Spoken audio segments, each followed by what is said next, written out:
Good morning. Okay, we've had a lot from claimants regarding Millennium villages. Mine is to present some findings from a case study of impact evaluation of Sauri Millennium village in Kenya. Now, I carried out this fieldwork in 2009, and as Clement said, I don't think it was an easy exercise because I can say there are entry barriers into the Millennium villages. I'm Kenyan and I didn't find it easy because you have to seek permit, you have to seek permission, and you will be referred to Sachs to be able to collect data in Millennium. But somehow I managed to collect the data. Now, as an introduction, maybe I would just like to say something why we carry out impact evaluation. And mainly it's because we would like to measure the effect of development interventions on beneficiaries, which is the main goal. Like for Millennium, we know we would like to see a reduction in poverty. So if we don't look at the effect and we spend a lot of money, it can end up being a waste. The main reason why we do impact evaluation is because we know that most development programs have a large budget. I think we had from claimants a rough idea of what it takes to end poverty. And therefore, we need to know whether these development interventions actually produce the intended benefits or not. And where we find that there are obstacles, in most cases, we need to redesign to take into consideration the shortcomings. And lastly, we also need to look at the efficiency of the expenditure, whereby you find that sometimes it's more efficient to use specific programs as compared to others to achieve the same goal. Now, looking at reasons for internal versus independent evaluation, our main motivation for looking at evaluation of Millennium villages was that in most cases you find that internal evaluations overestimate the impacts. Like for Millennium, being a Kenyan, I thought I hadn't seen such an impact, and I was reading a lot in the media that there was a huge increase in productivity of about 200%. I actually got interested to know whether that is the case or whether it was an overstatement. And secondly, you find that in cases where internal evaluations are not rigorous, for instance, for Millennium villages, you find that they just use before and after comparisons to estimate impact. And in such a case, it's not possible to actually attribute the impact to the intervention. Then lastly, when the results are not convincing, as claimants demonstrated, if you find that the kind of outcomes that are purported to be coming out of the project actually are similar to national trends or regional trends, then it's very difficult to be convinced that that is impact of the project. Now, just to give a brief introduction on the Millennium Villages project, it was introduced in 2004, mainly by the Earth Institute, led by Sachs, and it was based on the concept of raising capital stock to self-sustained growth, which is basically a big push thinking. The investments were mainly targeted at public sector investments, which were meant to increase agricultural productivity, household income, and savings and investment. And the investments were in 5 key areas. The first one was natural soil nutrients through use of fertilizers, then human, which was in health and education, infrastructure, which was water, roads, and electricity, and lastly, finance, which was mainly access to credit. Now, the expected impacts of the interventions were mainly 3. First, increased food security and reduction of hunger through increased food supply. Secondly, it was expected to increase household income, which was through increased agricultural sales. Then lastly, they would expect indirect impacts, which would be through real incomes, through lower food prices, employment, and wage effects, which are both farm and off-farm. Now, Sauri Millennium Village was the first Millennium Village to be set up. It's in Western Kenya. And within the Sauri cluster, there are 11 sub-villages. There are 12 other villages across Africa. Now, specifically for Sauri, there were interventions in agricultural inputs and training, which was done in phases. The first phase, there was 100% input subsidy. The second year, there was 50% subsidy. The third year, there was access to credit through savings and credit organizations. Then by the fourth year, there was access to loan financing through banks, commercial banks. Then secondly, there is interventions in education, which entailed rehabilitation of school facilities and also introduction of the school feeding program. Thirdly, there was health, which was through renovation and establishment of health centers, employment of health personnel, and also provision of mosquito nets.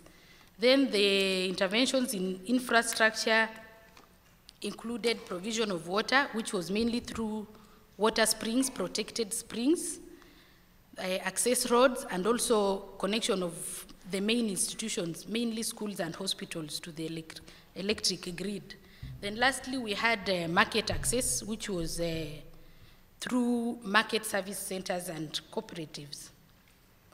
Now, the question we were asking ourselves whether is Sauri really a success of Millennium Villages project.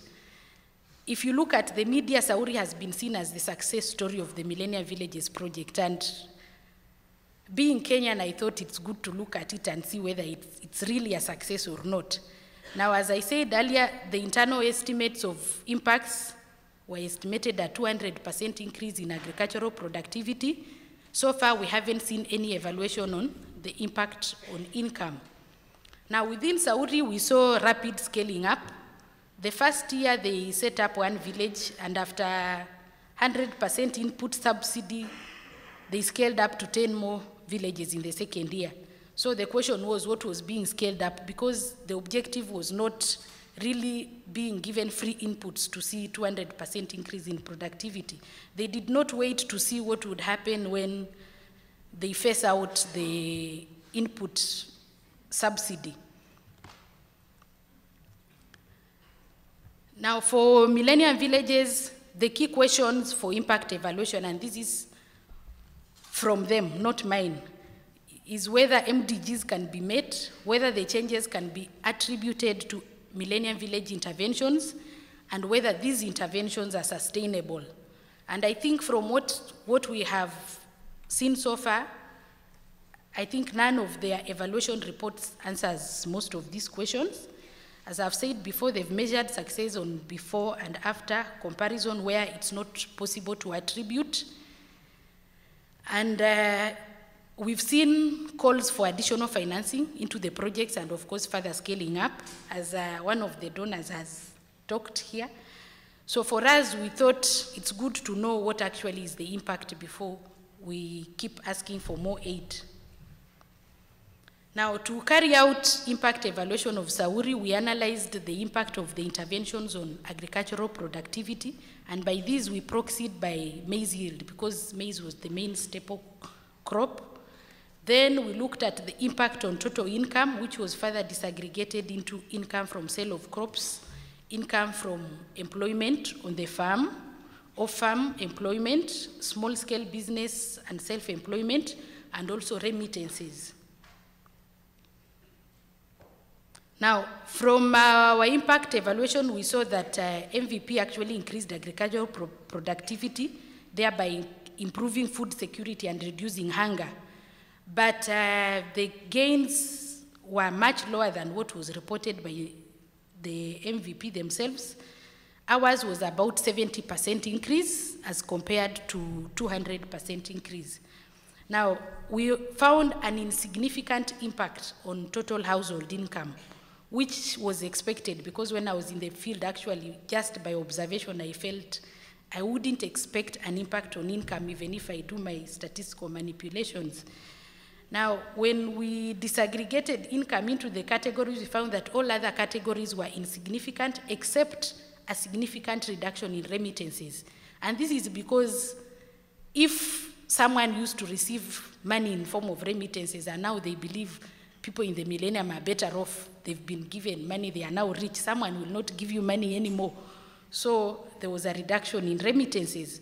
And with this, actually, we can see that it's possible that these households could be worse off than before the project, because there is no significant impact on income, and also the remittances have reduced.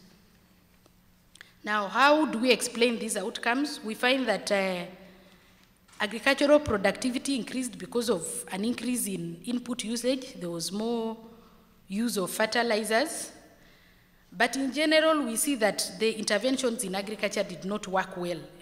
Even though if you look at literature from Millennium, you will never see such reports. There was a big problem with transition from subsidies to loan financing, whereby by the third year where they had microfinance, there was very poor loan repayment. Then by the time they got to financing from the bank, they had only 10% of the farmers left in the program. So which actually raises the issue of how sustainable those interventions were, and also it poses a higher risk of these farmers actually going back to their original status before the interventions. Now, we saw that lack of collateral was a big credit constraint, because most of them, all they had was a small piece of land, mostly less than half a hectare, and they were not willing to give that as collateral for a loan. So that is why they could not be able to take the loan. Now, the second phase, they've shifted input access to cooperative societies, but we clearly don't know whether the previous constraints were addressed before they moved to cooperative societies. Now, the mismatch between increased agricultural productivity and income can mainly be explained by the larger reliance on agriculture. Even with the increase in agricultural productivity, you find that these farmers rely solely on agriculture, so that even if they are not food secure, they'll still sell what they have to be able to get money for the other essentials, household essentials. And as I said, the land sizes are too small. I don't know how someone is expected to get rich with a 0.5 hectare of land. However much you increase production, I think there is a limit. We also see smaller employment effects, because most of the labor needs are filled by unpaid family labor. Now, there is also the issue of low prices immediately after harvest, and most people sell immediately after harvest. Millennium intervened by setting up cereal banks, which all collapsed by 2010. So issues of sustainability are still there. Now they are setting up market centers and cooperatives, but in my opinion, I still don't think markets are a missing link, because when I was there, it was shortly after harvest time, and even their open market actually hardly had any agricultural produce to be sold. So I still think that there isn't much produced that really needs to be marketed. They still need to look at the agricultural interventions further. And of course, there are the institutional constraints, especially the sizes of land and access to credit. And there is also need to diversify. Millennium advocated for diversification, but there's been very minimal diversification, as farmers are still mainly surviving on agriculture. Now, in terms of impacts of evaluations, for influence, I believe it matters who does the evaluations. Just as Clement said, for those of us who are independent evaluators, it is seen as criticism and it ends there. I don't think our work can be able to shape what future programs for Millennium. In terms of the government learning from Millennium, I do not think so, because I work for the government think tank. And if you came to my office and asked 90% of the employees, none of them will tell you anything about Millennium. So does the government officials. So Millennium is just a small donor project within the country that, in any case, if the government has a hand, it's more of public relations, it's more of goodwill, but not really knowing what is going in the project. Now, in terms of spillover effects, there've been arguments that there are senior government officials who visit Sauri and have seen the wonderful ideas going on and they are willing to have an uptake of those projects. But clearly, I cannot say that any government policies like of distribution of bed nets or school feeding program is as a result of Millennium. Because if I remember well, even from the time I went to rural Kenya for my primary school, and even those days we used to have school feeding programs whereby every parent was supposed to contribute some maize towards porridge for the child. And you could see children even carrying firewood, at least a child with one stick to provide the fuel for cooking. So school feeding programs cannot be because of Millennium. They've been there. Even in terms of distribution of bed nets, we've seen the government has been having a policy of distributing bed nets to pregnant women and children. So it is something that has been there. It cannot be seen as a spillover effect of Millennium. And because of this, I think that's why we see that there is need to ascertain the real impact of the program rather than having wide outcomes that cannot be related to the project. And that's the end of my presentation. Thank you. This is a photo of Sauri.